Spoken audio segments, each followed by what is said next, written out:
Hello everyone, welcome to quantum mind. आज हम इस वीडियो में बात करेंगे सीटेट के बारे में। Many students are preparing for CTET also. तो सीटेट के बारे में आज हम डिस्कस करेंगे किस तरह से आप लास्ट 15 डेज में जो है प्रिपरेशन करके अपना सीटेट क्लियर कर सकते हैं।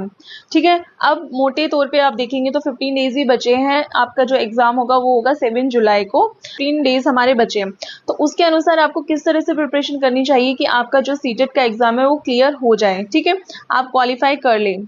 तो देखिए, I am going to share my experience with you all कि किस तरह से मुझे जिन चीज़ों ने हेल्प की, मैं आप उन सबको आपके साथ शेयर करूंगी। मैंने जो है एक ऑनलाइन मोड टेस्ट भी दिया है एंड ऑफलाइन मोड टेस्ट भी दिया है। दोनों टेस्ट देख रखे हैं कि एंड दोनों ही मेरे क्वालिफाई हो गए थे फर्स्ट अटेम्प्ट में। ठीक है, पहला वाला जो था वो ऑफलाइन मोड था एंड सेकेंड वाला जो मैंने दिया था वो ऑनलाइन मोड था। ठीक है, तो इसके लिए मैंने क्या किया कि मैंने जो प्रिपरेशन की, अगर मैं सच बताऊं तो मैंने मतलब ना लास्ट डेज में ही प्रिपरेशन किया, थोड़ा सा स्मार्ट वर्क किया था, कोई हार्ड स्टडी नहीं की। आप सोचोगे कि सीटेट का एग्ज़ाम बहुत इजी है, तो ऐसा भी आपको नहीं मानना है। अगर आपको लगता है कि सीटेट का एग्ज़ाम बहुत टफ है तो ऐसा भी नहीं है। ठीक है, तो मॉडरेट लेवल आप लेके चलिए एंड ऐसे नहीं कि आप सोच ले कि यार ये तो बहुत इजी है, आराम से हम क्वालिफाई कर लेंगे। तो आपको प्रिपरेशन तो करनी पड़ेगी, लेवल बढ़ चुका है। एंड लास्ट ईयर्स में आपने देखा होगा जिन बच्चों ने क्वालिफाई किया है उनकी परसेंटेज काफ़ी कम है एंड तो आपको अपनी प्रिपरेशन जो है वो करने की ज़रूरत है। ठीक है, तो ये जो आपका एग्जाम होगा वो होगा 7 जुलाई 2024। 150 मिनट्स में you have to attempt 150 questions. तो टाइम इनफ है, ऐसे कोई टेंशन लेने की ज़रूरत नहीं है कि टाइम यार कम पड़ेगा। ठीक है, अगर आप प्रैक्टिस करेंगे तो आप श्योरली इसको क्वालिफाई कर लेंगे, राइट।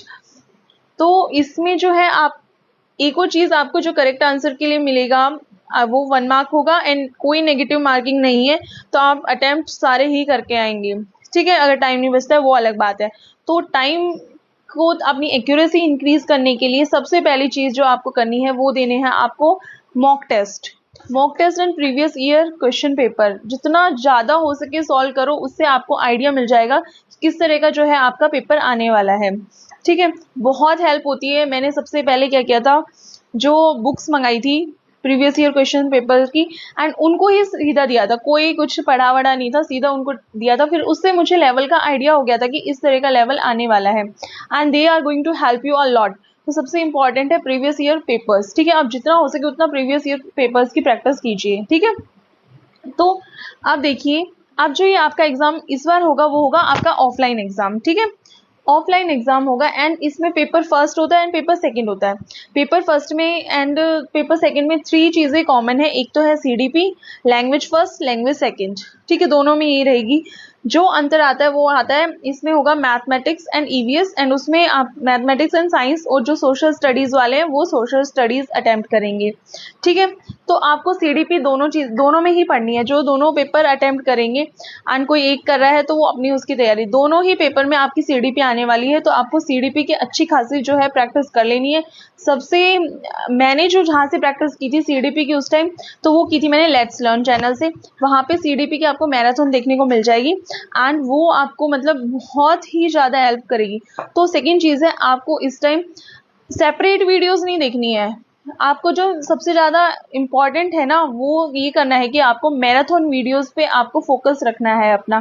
मैराथन वीडियोस आप जितना देखेंगे आपका जो है ना अच्छे से कॉन्सेप्ट पूरे क्लियर हो जाएंगे। तो मैराथन वीडियोस आप देख लीजिए यूट्यूब चैनल पर, जहाँ जहाँ से आपको मिलती है सीडीपी की एंड और बाकी जो सब्जेक्ट है उनकी पेडागॉगी की। ठीक है, तो लगता है तो आप वहाँ से मैराथन पे मेनली फोकस रखिए अपना, मेरा कहने का मतलब है, क्योंकि लास्ट टाइम पे वही आपकी हेल्प करती है और मैंने लास्ट टाइम पे सिर्फ मैराथन वीडियोस पे फोकस किया था। ठीक है, इसके बाद अगर हम बात करें, ये सब आपका 30 मार्क्स का आएगा। ये सीडीपी भी, लैंग्वेज फर्स्ट भी, लैंग्वेज सेकेंड, मैथ्स, ईवीएस, ये उसमें मैथ्स, साइंस और सोशल साइंस जो करेंगे उसका। ठीक है, 30 का पार्टीशन है इसमें। तो इसमें क्या होगा आपका, आपको थर्ड चीज़ है, हर सेक्शन के लिए आपको यू हैव टू प्रिपेयर। ऐसे नहीं कि आप कोई सेक्शन छोड़ देंगे कि यार मेरा, आपको सबके लिए प्रिपेयर करना है, क्योंकि कोई नेगेटिव मार्किंग नहीं है यार। अगर आपको थोड़ा आइडिया भी है तो भी आप उस क्वेश्चन को अटेम्प्ट करेंगे, है ना।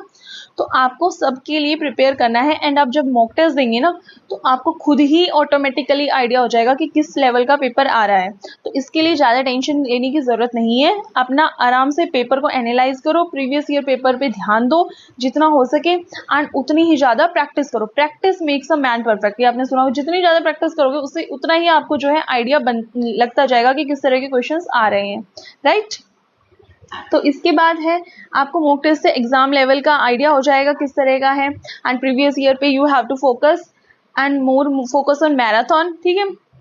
और उसके बाद जो आपको क्वेश्चंस जिन पे ध्यान देना है वो असर्शन एंड रीजनिंग वाले क्वेश्चन है। ये भी काफ़ी क्वेश्चंस पूछे जाते हैं, तो इन पे जो है आप जितना इनको प्रैक्टिस करेंगे उतना ही आपके लिए फ़ायदेमंद होगा, ठीक है। इसके बाद सब्जेक्ट पेडागॉगी, वो आपको अच्छे से कर लेनी है।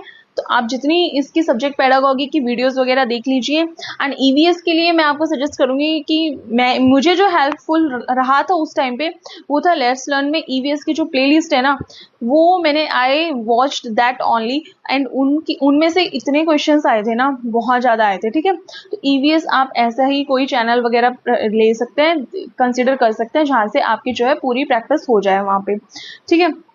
इसके बाद आप साइंस के लिए जो एनसीईआरटी पढ़ रहे हैं उन्हीं को रिवाइज कीजिए, अपने कॉन्सेप्ट को रिवाइज कीजिए। एंड अगर आपको कोई मैराथन मिल जाती है इन सब की, या फिर कोई और टॉपिक वगैरह क्लियर करने हैं, तो एनसीईआरटी पे फोकस रखिए। जो तो मेनली फोकस अपना एनसीईआरटी पे ही रखना।